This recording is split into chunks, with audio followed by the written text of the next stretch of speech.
नमस्कार, आप देख रहे हैं न्यूज रूम में नेताजी। मैं हूं दीप्ति शाही सिंह। उत्तर प्रदेश के पूर्वांचल में एक जगह है सिद्धार्थनगर। वहां का एक लड़का रोजाना लगभग 20 किलोमीटर की दूरी तय करके अपने स्कूल जाया करता था। लेकिन जो संघर्ष है वो सिर्फ इतना ही नहीं था कि परिवार जो है वो आर्थिक तौर पर कमजोर था, बल्कि संघर्ष ये भी था कि वो लड़का एक दलित समुदाय से आता था। जीवन के तमाम संघर्षों को पार करके उस लड़के ने अपनी पढ़ाई को जारी रखा, मेहनत और लगन के साथ आगे बढ़ता रहा। फिर आया साल 1977। तब उस युवा ने देश की इंडियन पुलिस सर्विसेज का एग्जाम क्वालिफाई किया और आईपीएस बना। आईपीएस बनने के बाद भी उसने पुलिस सेवा में अपनी एक अलग पहचान बनाई, लोगों के बीच में लोगों के साथ काम किया और एक अपनी अलग छवि बनाई। लगातार लोगों के लिए काम करते रहे। और अगर बात की जाए दलित समस्याओं की तो उसके समाधान को लेकर भी जाने जाते हैं।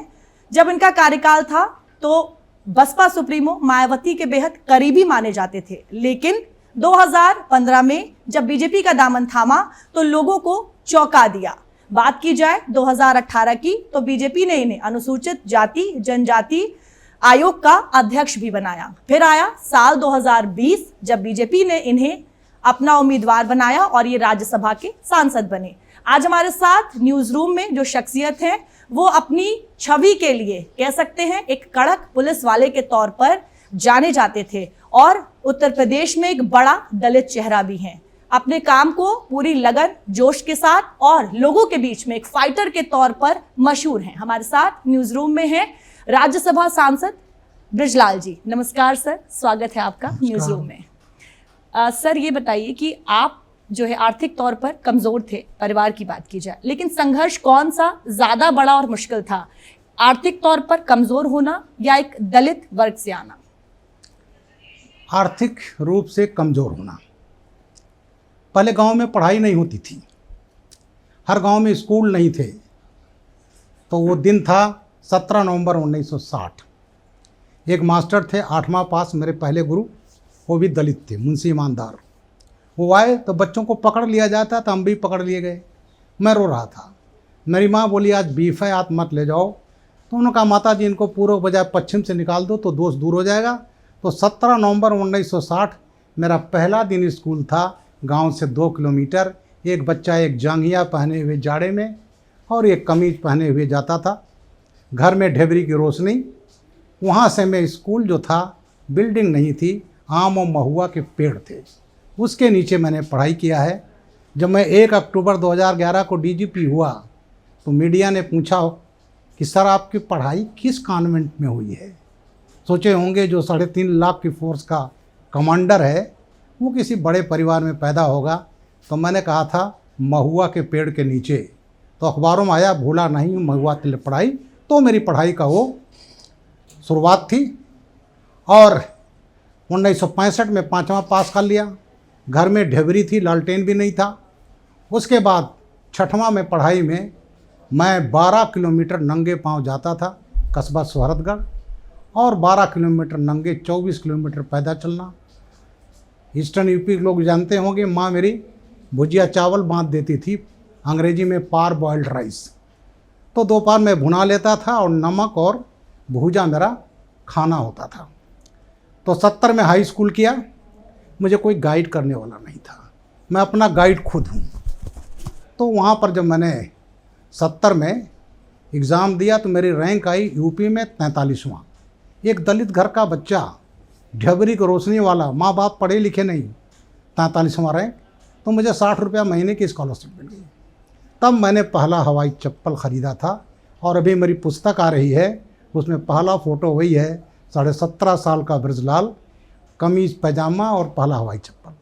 फिर 72 में मैंने इंटरमीडिएट किया, शिवपति इंटर कॉलेज सोहरतगढ़ मेरा स्कूल, और वहाँ मेरी 12वें में रैंक आई यूपी में 10th।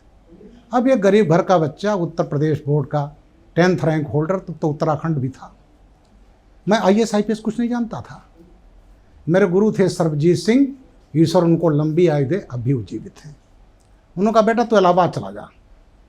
मैंने कहा मैं तो, मेरे घर से 70 किलोमीटर गोरखपुर है, मैंने गोरखपुर नहीं देखा, मैं कैसे जाऊंगा। बहरहाल मेरे माँ बाप ने बड़ी मुश्किल से मेरे लिए 2 पैंट बनवाई, पहली बार पैंट, 2 कमीज जुलाई 72 में, 1 प्लास्टिक का सैंडल। उसको लेकर मैं इलाहाबाद पहुंचा। 28 जुलाई 72 को मेरा एडमिशन हुआ फिजिक्स, केमिस्ट्री, मैथमेटिक्स। मुझे फिजिक्स पढ़ाया है मेरे गुरु डॉक्टर मुरली मनोहर जोशी, जो बीजेपी के राष्ट्रीय अध्यक्ष रहे, मिनिस्टर रहे। तो 74 में जब बीएससी किया मैंने, गरीबों का हॉस्टल, मेरे हॉस्टल में पंखा नहीं था, बिना पंखा एक बल्ब की रोशनी में, वहाँ भी पैदल जाता था 10-12 किलोमीटर। तो मेरी रैंक आई बीएससी में 74 में, फिजिक्स, केमिस्ट्री, मैथमेटिक्स 6वीं रैंक। हमारे मित्र विजय शंकर पांडे जो यूपी कैडर के आईएएस रहे, वो 2 साल बाद आए और लखनऊ के कमिश्नर रहे, additional cabinet secretary government of India रहे। मेरे class fellow Anoop Mishra chief secretary रहे और मैं डीजीपी था। तो इस तरह से बीएससी किया, मेरी 6वीं रैंक आई। उसके बाद मैं घर आया। मैं नेशनल स्कॉलरशिप पर पढ़ता था, 85 रुपया मिलता था मुझे। बीएससी में 60 रुपया खा लेता था, 25 रुपया जो भी खर्च कर लो। इसलिए मैं चाय नहीं पीता। लोग कहते हैं कि सर आप चाय नहीं पीते, तो मैं कहता हूँ बहुत करोगे तो मुझे ग्रीन टी दे दो। मैंने कहा जब चाय पीने का वक्त था तो मेरे पास पैसा नहीं था, तो मुझे चाय कॉफ़ी का टेस्ट ही डेवलप नहीं हुआ। कोई अगर पिलाता तो मुझे लगता है मेरे साथ कोई ज़बरदस्ती कर रहा है। तो बहरहाल मैं घर आया, माँ बाप से कहा मैं जा रहा हूँ, मैं जिद्दी बहुत हूँ। मैंने कहा मैं जा रहा हूँ, जब तक कुछ कर नहीं लूँगा तब तक घर नहीं आऊँगा। एमएससी मैथ्स लिया। उस समय क्रेज था फिजिक्स का, हमने इसलिए लिया प्रैक्टिकल ना करना पड़े। और एमएससी करते करते मुझे नौकरी नहीं मिली तो मुझे पढ़ाएगा कौन, क्योंकि एमएससी में 120 रुपया मिलता था। तो अप्रैल 76 में मैंने एमएससी फाइनल का एग्ज़ाम दिया। सब लोग चले गए, मैं वहीं रहा। हॉस्टल बंद हो गया तो मैंने एक झोपड़ी किराए पर ली, पंखा नहीं था, एक बल्ब। जून 76 में दे दिया इंडियन फॉरेस्ट सर्विस। जुलाई में रिजल्ट आया, एमएससी फर्स्ट क्लास मेंटेन रहा। फिर घर नहीं आया। अक्टूबर 76 में सिविल सर्विस दिया और केवल ऑप्शन इंडियन पुलिस सर्विस। और नवंबर 76 में मैं फाइनली आईएफएस हो गया, इंडियन फॉरेस्ट सर्विस। और मैं देश का 2nd सबसे छोटा था यंगेस्ट। मेरी उम्र थी ठीक 22 साल। तब मैं गांव आया। 2 महीने बाद 1 मार्च 77 को फॉरेस्ट एकेडमी देहरादून, 4 महीने 11 दिन वहाँ, और उसके बाद इंडियन पुलिस सर्विस। तो लंबी यात्रा, 37.5 बरस वर्दी पहनी, 4 महीना फॉरेस्ट सर्विस। कई लोग कहते हैं सर अब तो आप राजनीति में आ गए हो, लेकिन मैं कहता हूँ जैसे कर्ण के बारे में कहा जाता है कवच और कुंडल उनके शरीर का हिस्सा हो गया था, तो मेरी खाकी वर्दी भी मैंने 37.5 बरस पहनी है, वो कर्ण के कवच कुंडल की तरह से मेरी बॉडी का हिस्सा है। भले मैं सादा कपड़े पहना हूँ, लेकिन मानसिक रूप से वो वर्दी मेरे उस पर अब भी विद्यमान है। सर, संघर्षों का जब वो दौर था, उस समय कौन सी वो बातें थीं जो आपको हिम्मत दिया करती थी? क्या दिमाग में क्या चलता था जिस तरीके से आपने उन संघर्षों को पार करके आगे का रास्ता तय किया? किस तरह की बातें दिमाग में थी? क्या बातें आपको हौसला दिया करती थी उस समय? उस समय हौसला सबसे बड़ी बात ये थी कि मैं गरीब घर में पैदा हुआ था, लेकिन चूंकि मैं टॉपर था तो हमें कभी जातिवाद का वो महसूस नहीं हुआ। क्योंकि लड़के जो पढ़ने लिखे में अच्छे होते हैं तो लोग पीछे पीछे रहते हैं। तो जब मैं देखता था इलाहाबाद यूनिवर्सिटी में कि एएन झा से इतने हो गए आईएएस, जीएन झा से इतने हो गए, तो बीएससी के बाद मैं यूनिवर्सिटी रोड पर गया। मैंने अनसॉल्व पेपर लिया, जो देखा तो मैंने कहा तो मैं भी हो जाऊंगा। तो मैंने कहा नहीं, मैं बनकर दिखाऊंगा, चाहे मुझे कितनी मेहनत करना पड़े। और उसके बाद मैंने फिर सिविल सर्विस का वो भरा, फॉर्म भरा और केवल ऑप्शन दिया आईपीएस। कई लोग मुझसे, जब मैं एकेडमी में गया ट्रेनिंग में, मैं 22 साल का बच्चा, तो कई लोग कहते थे कि भाई तू तो भाई बच्चा है, आईएएस में क्यों बैठ लेता? तो मैंने कहा जो सेवा, जो हेल्प एक ईमानदार, निष्पक्ष, निष्ठावान पुलिस अफसर कर सकता है। पुलिस अफसर का मतलब केवल आईपीएस नहीं, सिपाही से लेकर के दरोगा, इंस्पेक्टर सभी, वो है जो इमीडिएट वो हेल्प कर सकता है, वो चीफ जस्टिस ऑफ इंडिया भी नहीं कर सकते। तो मैंने तो गरीबी देखी थी, मैंने आंसू देखे थे, इसलिए मैंने ऑप्ट किया इंडियन पुलिस सर्विस। अच्छा सर, जब आप पुलिस में रहे होंगे, आप उत्तर प्रदेश के डीजीपी भी रहे, बहुत से प्रतिष्ठित जो पोस्ट है उन पर आप रहे, एक रुतबा होता है, आसपास लोग होते हैं, आगे पीछे गाड़ियाँ, तमाम लोग आसपास, उसके बाद आपने वो नौकरी, उसके बाद से आप राजनीति में चले आए, लोगों के बीच में जाना, ज़मीनी स्तर पर काम करना, तो क्या वो जो फ़र्क था, कभी ऐसे तो नहीं लगा कि कहाँ राजनीति में फंस गया? पुलिस अधिकारी था तो ठीक था, एक अलग रुतबा था। राजनीति के बारे में तो मैंने कभी सोचा नहीं था। मैं एक प्रोफेशनल पुलिस ऑफिसर रहा हूँ। हमारी इमेज एक रही है ऑपरेशनल मैन, जिसने चाहे चंबल ऑपरेशन, टेररिस्ट ऑपरेशन और STF, ATS, crime law and order का मैं as a ADG, as special DG chief रहा हूँ। उसके बाद DGP हुआ। तो इसमें एक हमारी इमेज थी हमेशा, और मैंने किया कि जो देश के दुश्मन हैं, जो समाज के लिए ख़तरनाक हैं, जो गरीबों को या किसी भी सिटीजन को तंग करते हैं, तो मैंने कहा उसके लिए मुझे काम करना है। और मैंने गोली भी चलाई है, और एज ए ADG गोली चलाई है टीवी पर लाइव 18 जून 2008। उस समय चित्रकूट में हमारे 4 लोग मारे गए, IG DIG घायल हो गए। मेरे DG थे माननीय विक्रम सिंह, हमसे 3 साल सीनियर थे। बोले अब क्या हो गया, मैं गया। और मुझे तब, मैं 54 साल का था, मैंने तब AK-47 उठाई। हमारी 4 डिमोरलाइज्ड, IG DIG injured, 4 killed, 12 seriously injured, कोई जाने को तैयार नहीं। आधा किलोमीटर तब मैं 2 कमांडो लेकर घुसा था, और वो टीवी पर लाइव था, मेरा लास्ट ऑपरेशन था। तो ये जो एक आनंद आया, एक इसमें थ्रिल भी था, सेवा का ऐसा था। और सबसे बड़ी चीज़, सेवा करो, जब किसी के आंसू पोंछ लो और उसके चेहरे पर मुस्कान मिल जाए तो क्या दिल में संतुष्टि मिलती है। क्योंकि बृजलाल को इसलिए क्योंकि उसने खुद गरीबी देखी थी। जब मैं रिटायर हुआ 30 नवंबर 14 को, उसके बाद मीडिया ने कहा सर ये सफ़र पौने 38 साल का कैसा लगा, ऑपरेशन में, बदमाशों से मुठभेड़ में, या किस चीज़ में? हमने कहा नहीं, आंसू पोंछने में। मेरी पुस्तक जो आ रही है, मेरा जीवन संघर्ष, उसमें लिखा अब राजनीति की बात। मैं 30 नवंबर 14 को रिटायर हो रहा था। एक हफ्ते पहले मुझे एक प्राइवेट यूनिवर्सिटी का ऑफ़र मिला, मेडिकल यूनिवर्सिटी का, 5 लाख रुपया महीने, वाइस चांसलर प्लस पर्स। मैंने सोचा मैं नहीं करूँगा। उसके बाद 2 पत्रकार वो भी थे, मुझे नाम लेने में कोई नहीं, सलम मणि त्रिपाठी IVN 7 और मनोज राजन त्रिपाठी ETV, दोनों मेरे छोटे भाई की तरह हैं। वो मेरे घर आए, बोले भैया अब तो 1 हफ्ते बचा, अब क्या करोगे? तो मैंने किसान का बेटा हूँ, प्रकृति से बड़ा लगाव है, तो मैं पेड़ लगाऊंगा। घर के सामने ग्रीन बेल्ट है, गोमती नगर मकान बन रहा था। दोनों ने बड़े संकोच में कहा भैया बीजेपी में क्यों नहीं आ जाते?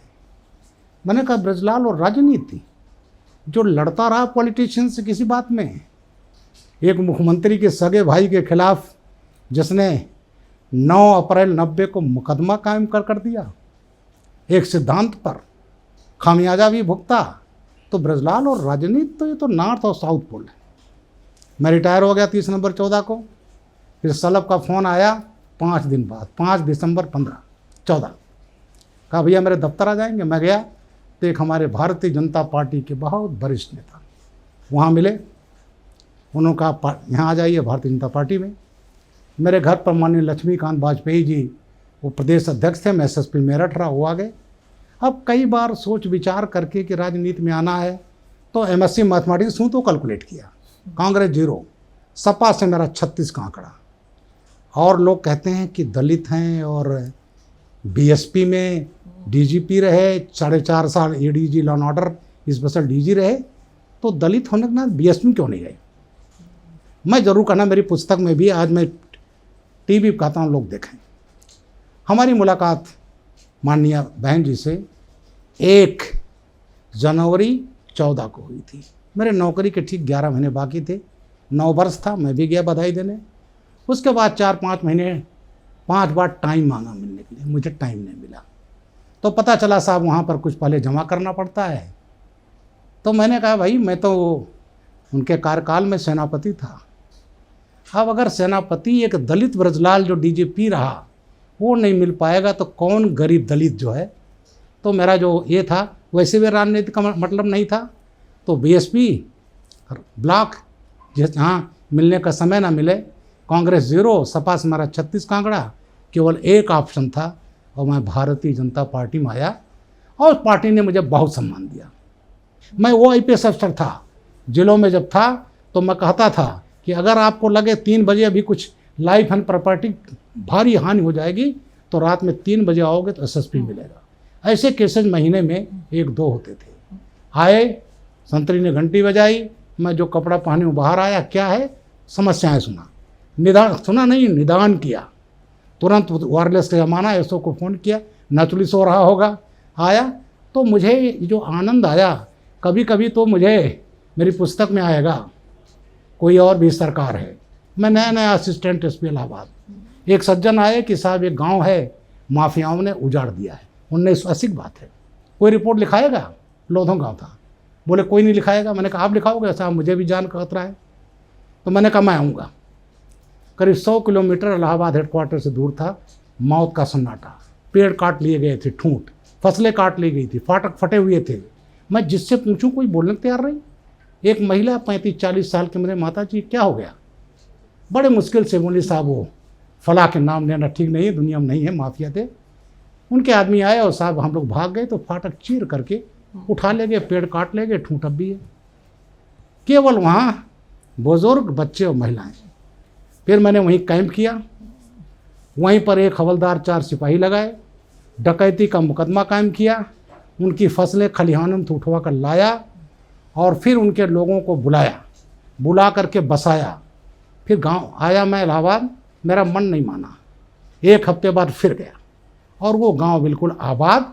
और जो एक महिला, एक सिपाही देखकर डर रही थी, मेरे गले से लिपट गई, बोली अपनी भाषा में, बेटवा हम तो समझत रहें यह सब सरकार है, आज हम समझी कोई और भी सरकार है, कोई और भी सरकार है। मेरी पुस्तक में लिखा है कोई और भी सरकार है।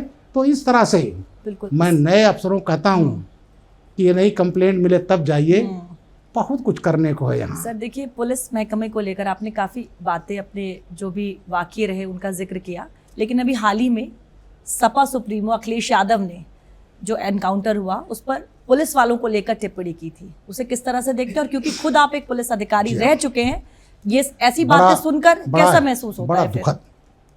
मुझे जो कष्ट पहुँचेगा, मैंने 4.5 साल में STF ATS का तो फाउंडर चीफ हूँ, क्राइम लॉ एंड ऑर्डर का चीफ रहा। वो STF है 4 मई 98 को गठित हुई थी, माननीय कल्याण सिंह ने होनी थी, जब श्री प्रकाश शुक्ला ने उनको सुपारी ले ली थी। और हमारी STF ने सितंबर 98 में श्री प्रकाश शुक्ला, अनुज सिंह और सुधीर त्रिपाठी उनको मार गिराया।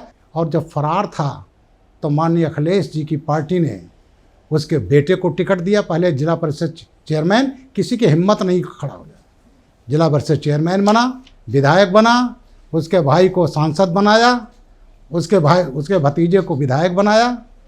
और तो और फूलन देवी, 22 लोग मारे गए थे वैलेंटाइन डे 1981, 9 विधवाएँ हो गई थी उस प्यार मोहब्बत के दिन पर, उसको बनाया सांसद।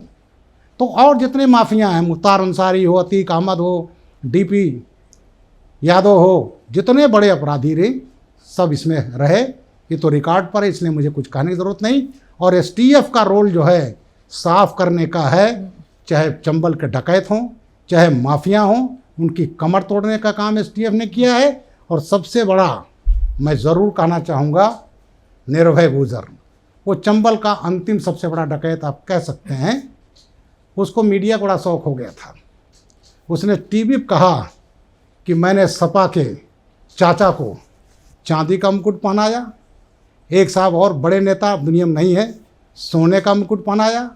तो चांदी और सोने का मुकुट पहनने वाले और STF, वो भी मुख्यमंत्री रहे जिसने इतना बड़ा काम किया है, और उस पर जाति पर बात पर उंगली उठाना, इससे शर्मनाक और कुछ नहीं हो सकता।